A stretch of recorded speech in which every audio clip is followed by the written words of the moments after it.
دیکھو آج ممبر سے باتیں بتا رہا ہوں، میں نے کوئی نذرانہ نہیں لیا، مولانا سے پوچھو، میں اللہ کے لیے آپ کو دین کی بات سنا رہا ہوں کہ خدا اگر راضی ہو جائے، آج کی یہ مجلس قبول ہو جائے تو اختر کی مغفرت کے لیے یہی کافی۔ اس لیے میں عرض کرتا ہوں کہ اپنی زندگی کو سوچو، پتہ نہیں ویزا زندگی کا 3 لائن کا کارڈ بناؤ، آج کل ایڈریس کارڈ جو بن رہے ہیں، اس پر میرا ایک مشورہ ہے کہ کارڈ کے اوپر تو آپ لکھ دیجئے بلاک دیو فلاں نمبر کارڈ بنگلہ، لیکن بیک سائڈ پچھلے حصے پر جو سادہ ہوتا ہے اس میں 3 جملہ اور لکھوا لو، زندگی کا ویزا 1 لائن، ناقابل توسیع 2 لائن، تیسری لائن میں لکھو نامعلوم المیعاد، نہ جانے بلا لیتی کس گھڑی، جوانوں کو مرتے دیکھا۔ میں نے 18 سال کی عمر 18 سال کے جوان کو، اپنے ساتھی کو جو طبیہ کالج الہ آباد میں پڑھ رہا تھا، اپنے ہاتھوں سے دفن کیا۔ اس کی جوانی کو دیکھتا ہوں، سوچتا ہوں، اسی دن سے مجھے ہدایت ہوئی کہ اختر تو بھی ہوشیار ہو جا، کوئی ضمانت نہیں کب تک زندگی رہے گی، لہذا جلدی سے اس نسخے پر عمل کر لو جو میں نے ابھی بیان کیا۔ اللہ تعالیٰ کا ارشاد پاک ہے کہ اے ایمان والو تقوی والی زندگی اختیار کرو، لیکن تقوی والی زندگی آسان اور لذیذ کیسے ہوگی؟ فرماتے کونوا مع الصادقین، صالحین کی صحبت میں رہو۔ دیکھو بھائی، دیسی آم لنگڑے آم سے پیوند کھاتا ہے ٹنڈو جام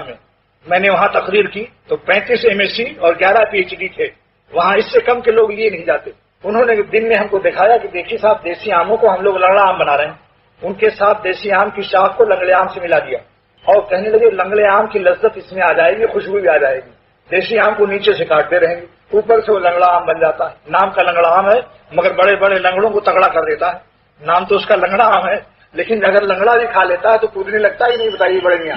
طاقت ہے یا نہیں اس میں؟ نام کا ہے لنگڑا، مگر دوستو ایسے ہی جو دل بگڑا دل ہے،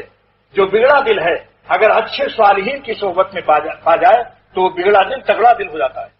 وہ لنگڑا آم کل کو دوسروں دیسی آم کو بھی لنگڑا آم بنانے لگتا ہے۔ جو آج دیسی آم ہے، لنگڑے آم کی صحبت سے اس کا نام بدل گیا، دام بدل گیا، کام بدل گیا۔ اب اس کو لنگڑا آم اب کہتے ہیں، دیسی آم کہنا جائز نہیں جب وہ لنگڑا آم بن گیا۔ اس کی برکت سے دوسرے دیسی آم بھی لنگڑے آم بننے لگتے ہیں۔ تو آج صالحین کی صحبت، اللہ تعالیٰ نے یہ نسخہ بیان فرمایا کہ اگر اے ایمان والو تقوی والی زندگی اختیار کرو، اللہ والی زندگی اختیار کرو، کیسے حاصل ہوگی، کیسے اللہ والے بنو گے؟ شاہ عبدالغنی صاحب رحمۃ اللہ علیہ میرے مرشد اول فرماتے تھے، میاں اختر اللہ کا راستہ ایسے تو بہت مشکل ہے، مگر اللہ والوں کی صالحین کی صحبتوں سے انسان جلد اللہ والا ہو جاتا ہے، جلد اللہ والا ہو جاتا ہے۔ یہ شارٹ کٹ راستہ ہے، صحبت کا اثر پڑتا ہے۔ چنانچہ حضور صلی اللہ تعالی وسلم اس آیت کی تفسیر فرماتے ہیں، جس کے سینے پر قرآن نازل ہوا، اس سید الانبیاء کی زبان سے آج اختر اس کی تفسیر پیش کرتا ہے اس آیت کی۔ حضور فرماتے ہیں صلی اللہ تعالی علیہ وسلم، المرء علی دین خلیلہ، انسان اپنے گہرے دین کے دوست پر خود بخود ہو جاتا ہے۔ فلینظر احدکم من یخالل، غور کر لو تم کس کے ساتھ اٹھتے بیٹھتے ہو، کس کے ساتھ تم دوستی کرتے ہو، جیسا دوست ہوگا ویسے تمہارے اندر اثر آ جائے۔ لہذا امام غزالی رحمۃ اللہ علیہ اس حدیث کی شرح میں لکھتے ہیں، جس کو ملا علی قاری نے مرقات میں لکھا ہے، مشکات کی شرح میں امام غزالی فرماتے ہیں اللہ تعالیٰ نے انسان کے دل میں یہ خاصیت رکھی ہے، طبیعت میں، کہ جیسا ماحول ہوتا ہے ویسی اس میں عادتیں اس کے اندر جذب ہو جاتی ہیں۔ مثلا کوئی شخص چور کے ساتھ رہے، ایک بیٹا شریف بیٹا ہے، شریف خاندان کا ہے، بلکہ سید خاندان کا ہے، فرض کر لو سید خاندان کا شریف ہے، لیکن اس کا بیٹا چوروں کے ساتھ رہتا، چوری نہیں کرتا، صرف چوروں کی محبت ہے اس کو۔ آہستہ آہستہ ایک دن آپ سنیں گے کہ جناب ان کے دل میں بھی چوری کے وسوسے آنے لگے، پہلے وسوسے آئیں گے پھر چوری بھی کرنے لگے گا، سمجھا؟ ایسے ہی اگر آپ کا کسی لڑکے کا ماحول، آپ کا بیٹا ایسے ماحول میں رہتا ہے جو لوگ کی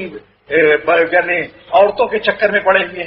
ہیں، بدنگاہی کرتے ہیں، سینما اور اردو ڈائجسٹ میں رنگین افسانے پڑھتے ہیں، گندے گندے خیالات، کچھ دن آپ دیکھیں گے آپ کا لڑکا بالکل ہاتھ سے چلا گیا، بچی ہو گیا، معلوم ہے امتحان میں بھی فیل ہو گیا، کیونکہ دماغ میں جب اس کے یہ خباثتیں آ جاتی ہیں پھر کہاں کون یاد کرتا ہے سبق، پھر سب دماغ ہی خراب ہو جاتا ہے۔ دنیا تو آخرت تو تباہ ہوتی ہے، غیر اللہ سے، اللہ کی نافرمانی گناہوں سے نہیں برباد ہوتی، خوب سمجھ لو دنیا بھی برباد ہو جاتی ہے۔